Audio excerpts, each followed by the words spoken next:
warahmatullahi wabarakatuh. Apa kabarnya nih murid-murid? Baik ya, semoga sehat selalu. Baiklah, sebelum proses pembelajaran dimulai, Ibu minta nih kepada kalian untuk mengecek apakah ada sampah di sekitar kalian. Dan jika ada sampah, silahkan dibuang pada tempatnya. Bagaimana? Sudah? Baiklah, Ibu akan mengecek dulu. Sepertinya sudah tidak ada sampah lagi.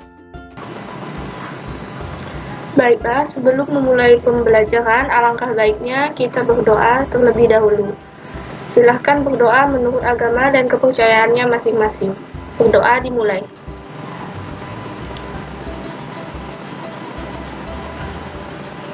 Berdoa tidak akan pernah selesai. Selanjutnya, Ibu akan mengabsen kalian satu persatu. Budi,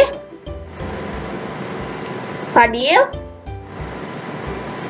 Nisa, Tony, Dita. Baiklah, karena Ibu sudah absen juga dan kalian juga alhamdulillah sudah hadir semua. Sebelumnya Ibu akan menyampaikan tujuan dari pembelajaran yang akan kita lakukan. Tujuannya yaitu agar murid dapat mengetahui pengertian dari pencemaran udara, macam-macam pencemaran udara, faktor penyebab terjadinya pencemaran udara, dampak yang ditimbulkan dari pencemaran udara, dan upaya untuk mengatasi pencemaran udara tersebut. Sebelumnya, Ibu akan bertanya terlebih dahulu kepada kalian. Mungkin bisa kalian lihat dari gambar yang sudah Ibu tampilkan di PPT. Dari keempat gambar yang sudah Ibu tampilkan, mungkin ada yang ingin memberi tanggapan. Silahkan, siapa? Iya, silahkan Nisa. Iya, betul sekali yang dikatakan Nisa. Keempat gambar yang sudah Ibu tampilkan ini merupakan contoh-contoh dari pencemaran udara. Gambar pertama merupakan contoh dari pencemaran udara yang ditimbulkan dari asap pabrik. Dan yang kedua merupakan contoh pencemaran udara yang ditimbulkan dari asap kendaraan. Dan begitu juga pun yang ketiga merupakan contoh pencemaran udara yang ditimbulkan dari asap kendaraan juga. Dan yang terakhir, gambar keempat merupakan contoh pencemaran udara yang ditimbulkan dari asap pembakaran hutan. Nah, oleh karena itu, murid-murid sangat penting bagi kita untuk menjaga lingkungan agar tetap bersih, terhindar dari pencemaran udara. Karena pada saat kita menghirup udara yang segar dan bersih, maka tubuh kita akan sehat dan terhindar dari berbagai penyakit. Salah satunya yaitu penyakit yang menyerang sistem pernapasan, yaitu asma. Baiklah, mungkin sebelumnya bisa kalian lihat dari PPT yang sudah Ibu tampilkan di samping. Nah, dari PPT tersebut mungkin bisa kalian baca. Nah, apa sih itu pencemaran udara? Di situ dapat kita ketahui bahwa pencemaran udara merupakan suatu kondisi di mana lingkungan sekitar kita udaranya sudah tercemar atau sudah kotor. Nah, pencemaran udara ini bisa berasal dari lingkungan sekitar kita. Contohnya yaitu asap yang berasal dari pabrik, asap yang berasal dari kendaraan seperti motor, mobil, atau asap yang berasal dari pembakaran hutan. Pencemaran udara ini sangat berdampak buruk bagi kesehatan kita. Bukan hanya kita, tetapi bisa berdampak buruk juga bagi hewan, tumbuhan, dan makhluk hidup lainnya. Nah, selanjutnya itu ada macam-macam pencemaran udara. Nah, pencemaran udara ini terbagi menjadi dua macam. Yang pertama, yaitu pencemaran udara primer. Nah, pencemaran udara primer ini merupakan pencemaran udara yang berasal dari sumber pencemar. Contohnya yaitu meningkatnya kadar karbon dioksida dikarenakan aktivitas pembakaran yang dilakukan oleh manusia sebagai sumber pencemar. Yang kedua, itu ada pencemaran udara sekunder. Nah, pencemaran udara sekunder ini terjadi karena reaksi antara substansi-substansi pencemar udara primer yang terjadi di atmosfer. Materi selanjutnya yaitu faktor yang menyebabkan terjadinya pencemaran udara. Nah, faktor ini dibagi menjadi dua, yaitu yang faktor yang pertama itu dari aktivitas alam dan yang kedua itu dari aktivitas manusia itu sendiri. Nah, untuk faktor aktivitas alam itu terlihat pada gambar adanya aktivitas gunung berapi yang mengeluarkan abu vulkanik yang sangat tebal sehingga dapat mencemari udara sekitar. Selanjutnya, yang di bawahnya itu terdapat kebakaran hutan di mana menghasilkan banyak sekali asap yang tebal sehingga ini juga berpengaruh kepada pencemaran udara. Kotoran-kotoran yang dihasilkan oleh hewan ternak mengandung senyawa metana yang dapat meningkatkan suhu bumi dan akibatnya terjadilah pemanasan global. Masuk ke faktor yang kedua yaitu aktivitas manusia. Nah, ada beberapa aktivitas manusia yang dapat menyebabkan pencemaran udara. Di antaranya yang pertama ada asap-asap pembakaran, asap industri, asap kendaraan dan juga asap rokok. Selanjutnya yaitu dampak pencemaran udara.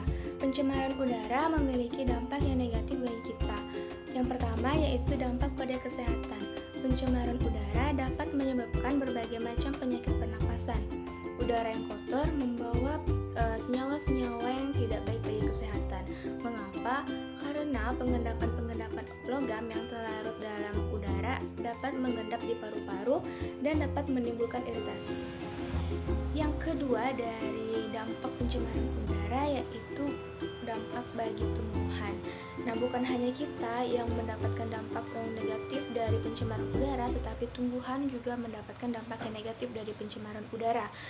Abu vulkanik yang didapatkan dari gunung meletus itu akan membuat udara tercemar dan memicu terjadinya hujan asam. Nah, hujan asam ini mengandung senyawa sulfur yang bersifat asam. Oleh karena itu, kita sering menemui berbagai banyak tanaman dan pohon yang rusak akibat hujan asam atau abu vulkanik. Dampak selanjutnya dari pencemaran udara yaitu efek rumah kaca. Konsentrasi karbon dioksida dan karbon monoksida yang tinggi di atmosfer akan memicu terjadinya efek rumah kaca, yaitu peningkatan suhu bumi. Karbon dioksida dan karbon monoksida akan membentuk semacam lapisan yang akan menahan panas bumi keluar, sehingga panas yang ditimbulkan bumi akan terkurung di dalam seperti rumah kaca. Makanya ini disebut dengan efek rumah kaca. Dampak yang selanjutnya yaitu rusaknya lapisan ozon.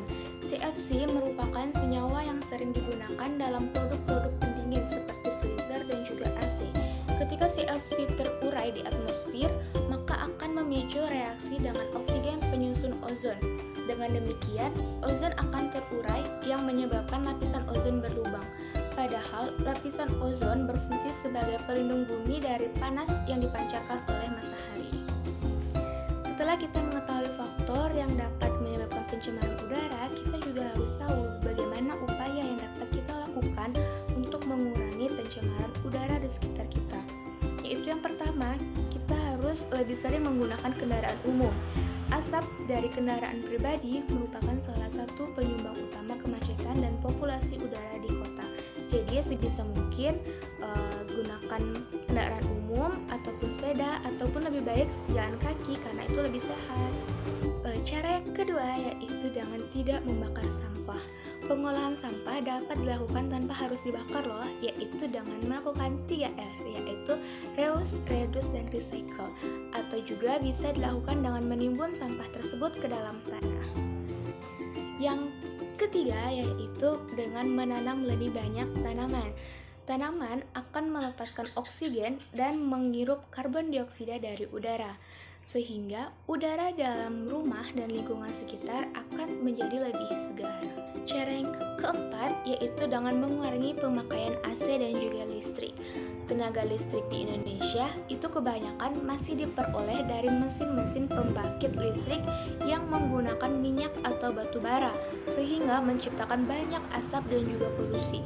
Dengan mengurangi penggunaan AC dapat mengurangi pengeluaran CFC dan lapisan ozon juga tetap terjaga.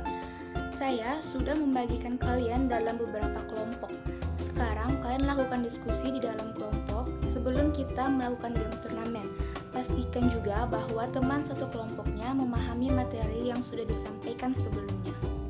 Peraturan dalam game turnamen ini adalah siapa cepat dia dapat. Saya akan memberikan soal, jadi bagi yang tahu dengan jawabannya langsung angkat tangan ya. Soal yang saya berikan hanya 5 soal, jadi bagi kelompok dengan poin yang tertinggi akan mendapatkan hadiah. Nah, karena kalian sudah berdiskusi dalam kelompok, mari kita mulai game turnamennya. Pertanyaan pertama, apa yang menandakan bahwa udara di sekitar tercemar? Ya, Budi.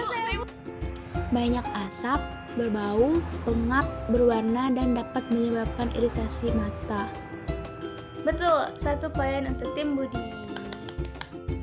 Pertanyaan selanjutnya yaitu apa hasil samping dari pembakaran?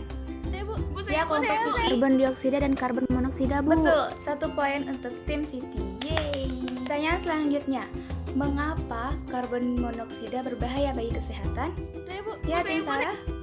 Karena ketika seseorang menghirup gas karbon monoksida, kemampuan darahnya untuk mengikat oksigen akan berkurang, Bu. Betul, 1 poin untuk tim Sarah. Pertanyaan selanjutnya, aktivitas pembakaran yang dilakukan oleh manusia merupakan contoh dari pencemaran. Pencemaran udara primer. Betul, yeay, 1 poin untuk tim Budi. Nah, pertanyaan terakhir, dengarkan baik-baik. Asap-asap industri merupakan salah satu contoh faktor penyebab terjadinya pencemaran udara yang berasal dari ya, tim Elios. Aktivitas manusia, Betul Bu. sekali, 1 poin untuk tim Elios. Yeay. Ya, karena tim Budi unggul 1 poin dari kelompok lainnya, maka tim Budi berhak mendapatkan bingkisan dari saya. Yeay, selamat tim Budi. Ya, kesimpulan dari pembelajaran kita hari ini adalah bahwa pencemaran udara merupakan suatu kondisi di mana udara mengandung senyawa-senyawa kimia yang dapat memberikan dampak buruk bagi makhluk hidup dan lingkungannya. Jenis pencemaran udara yaitu ada 2, yaitu pencemaran primer yang disebabkan langsung oleh pencemar, dan yang kedua yaitu pencemaran sekunder yang disebabkan oleh reaksi substansi pencemaran udara primer. Faktor pencemaran udara ada 2, yaitu yang pertama aktivitas alam dan yang kedua dari aktivitas manusia itu sendiri. Pencemaran udara berdampak bagi kesehatan, bagi tumbuhan, dapat membuat efek rumah kaca, dan dapat menyebabkan menipisnya lapisan ozon. Nah, untuk itu kita harus mengetahui upaya yang dapat dilakukan untuk mengatasi hal tersebut adalah dengan mengurangi penggunaan kendaraan pribadi, tidak membakar sampah, menanam lebih banyak tanaman, dan kurangi pemakaian listrik. Sekian materi pembelajaran hari ini. Kami mohon maaf apabila ada salah kata dalam penyampaian materi. Akhir kata saya ucapkan wassalamualaikum warahmatullahi wabarakatuh.